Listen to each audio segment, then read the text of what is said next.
The most dangerous lie you have ever been told about your low salary is that it is the reason you will never build wealth. It is not.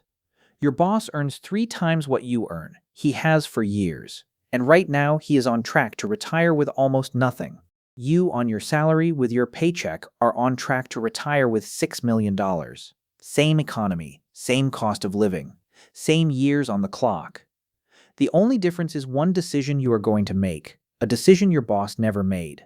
A decision most people watching this right now will hear, understand, and still not make. I am going to show it to you anyway. Before I show you exactly what happened, there is something you need to understand first, because if you skip this part, the strategy won't make sense. Most people believe the reason they can't build wealth on a low salary is the salary itself. That if the number were bigger, everything would be different. This belief is the trap, the most common one in personal finance, and our guy almost fell into it too. Imagine you are 26 years old. You are driving to work 40 minutes each way in a 2009 Honda Civic that makes a sound when you turn left. You stopped taking it to the mechanic 8 months ago because you already know what they're going to say, and you already know you cannot afford it right now. Your annual salary is $34,000. After taxes, after rent, after the minimum payment on a credit card you opened during a rough month 2 years ago, you have roughly $380 left at the end of every month. $380. That is your margin, that is your breathing room. That is the distance between you and a real emergency landing on your doorstep. Most people in this position do one of 3 things. They spend the $380 because the month was hard and they deserve something good. They drop it in a checking account and feel responsible for about a week. Or they convince themselves the number is simply too small to matter and quietly decide they will start building wealth once they earn more. None of these things is what you do. That $380, you treat it like it is $38,000. You do not wait until the salary improves. You do not tell yourself the number is too small to do anything meaningful with. Instead, you ask a different question. Not, how do I survive this salary? But, how do I make this salary work harder than I do? That single question, asked at 26 in a car that groaned every time you turned left, changes everything that comes after it. Imagine you are sitting at a birthday dinner with 4 coworkers. The bill arrives. Split 5 ways, $60 each. You didn't even order a starter. But you smile, tap your card, and add a tip because you don't want to be the uncomfortable one at the table. You don't want to be the person who makes it weird. This is called lifestyle synchronization. And it is the single most dangerous wealth killer for anyone trying to build on a low salary. You are not spending to impress strangers across the restaurant. You are spending to stay in sync with the people in your immediate orbit, your coworkers, your friends, your family. They get a new phone, so you get one too on a payment plan. They take a weekend trip, so you stretch the budget to go. They upgrade their apartment, and suddenly yours starts feeling smaller than it did 6 months ago, even though nothing actually changed. Nobody is demanding this of you. Nobody is guilting you into it. It just happens, quietly, automatically, like breathing, like gravity. At 27, you catch this pattern. One Sunday afternoon, you sit down with 12 months of bank statements spread across the kitchen table. You find $14,400 in spending you have almost no memory of making. 60 here, 90 there. A streaming subscription that had been quietly charging for 9 months. A dinner you did not want to go to. A jacket sitting unused in a box in the closet. $14,400. Gone. Untraceable in his memory. Guilt is not what you feel when you see it. What you feel is something far more useful. Clarity. And clarity, not motivation, not inspiration, not a bigger income, is what actually shifts financial behavior permanently. Imagine you are sitting at your kitchen table on a Sunday night, legal pad in front of you. No budgeting app, no complex spreadsheet, just a pen, a yellow pad, and one rule you are going to follow from this moment forward without exception. Every dollar gets a job before it arrives. The system you build is simple enough to write on a legal pad. Here is exactly how it works. The moment your paycheck hits the account, it is already divided, not budgeted. Divided. 3 separate accounts, 3 distinct purposes, all automated before you ever log in to look. 60% goes to living expenses, rent, groceries, gas, utilities, the non-negotiables, the things life requires. 20% goes to what you call the engine, low-cost index funds. Boring, automatic, invisible. You do not check the market every morning. You do not panic when numbers drop. You set the transfer up once. Treat it like a bill you owe to your future self, and you do not touch it. 20% goes to the buffer. Not a fund, not an emergency fund exactly. A reserve for opportunities, because you understand early that the people who win quietly are the ones who can move when something worth moving for appears. At a $34,000 salary, after taxes roughly $2,300 a month, this means $460 a month going into the engine every single month. That sounds small. Stay with me.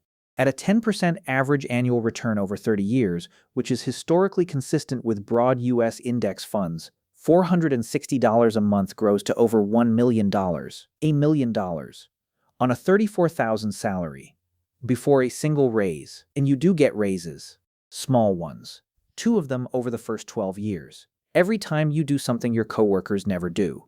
You keep living on the old salary. Every dollar of the raise goes straight to the engine. No lifestyle inflation, no reward purchase, no exception. By 32, your engine holds $87,000. Your desk looks exactly the same as everyone else's. Same parking spot, same lunch spot. Nobody has a single clue. Here is where the story gets uncomfortable.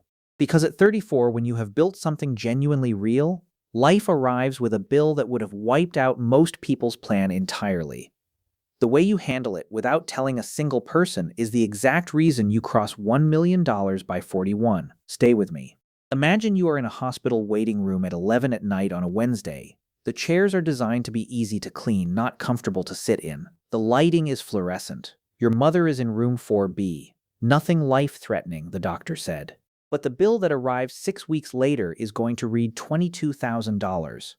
Insurance covers most of it, not all of it. You owe $6,200 out of pocket. You have it, sitting in the buffer account, exactly where you put it.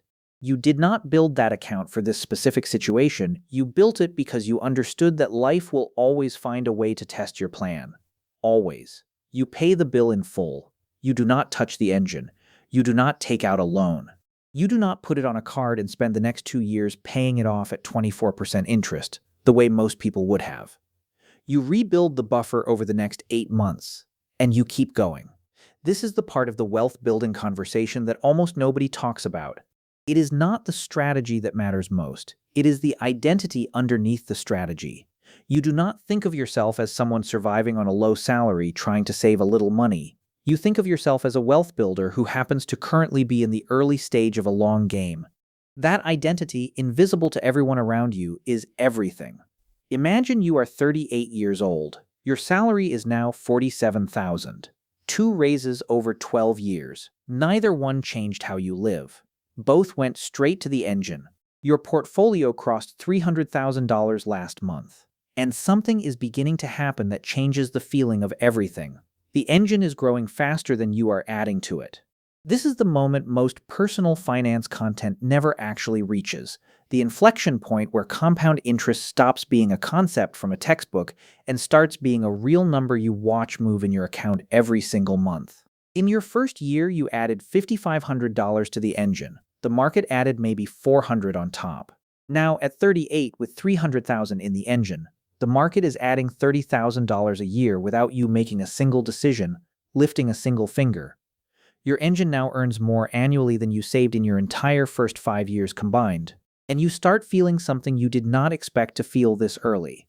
Not excitement, not urgency, patience. A deep, settled patience, because now you can see the finish line. Not sharply, but clearly enough. You keep showing up to work. Same desk, same parking spot.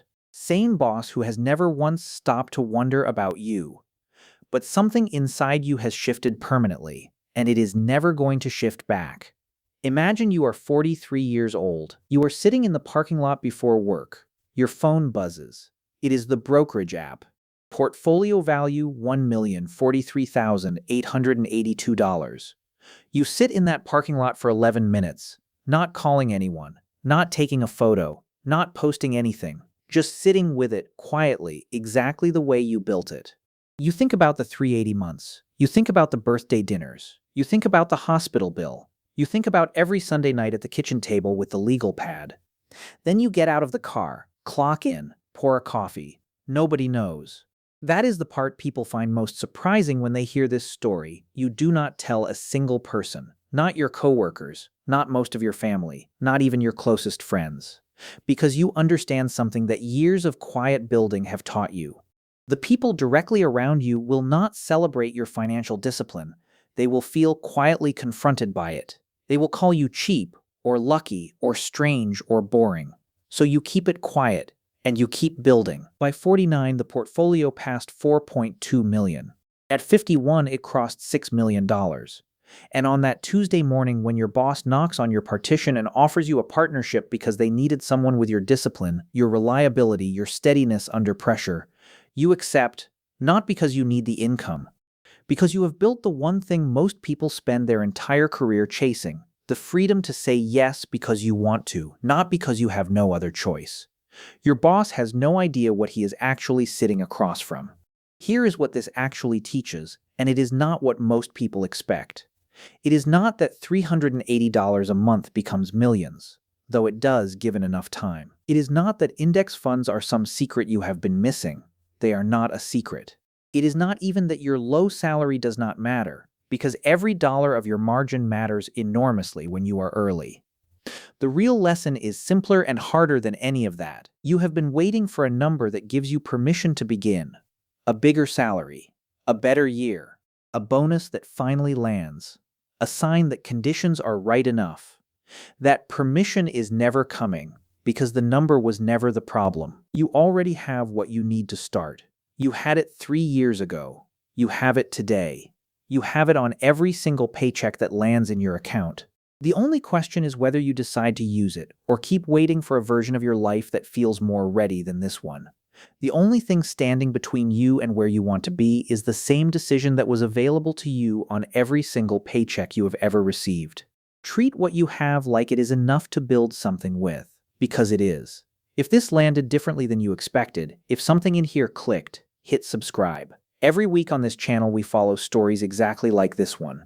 From zero through every tier, all the way to real financial freedom, told the way it actually happens. No shortcuts, no fantasy. The next story might be closer to where you are standing right now than you think.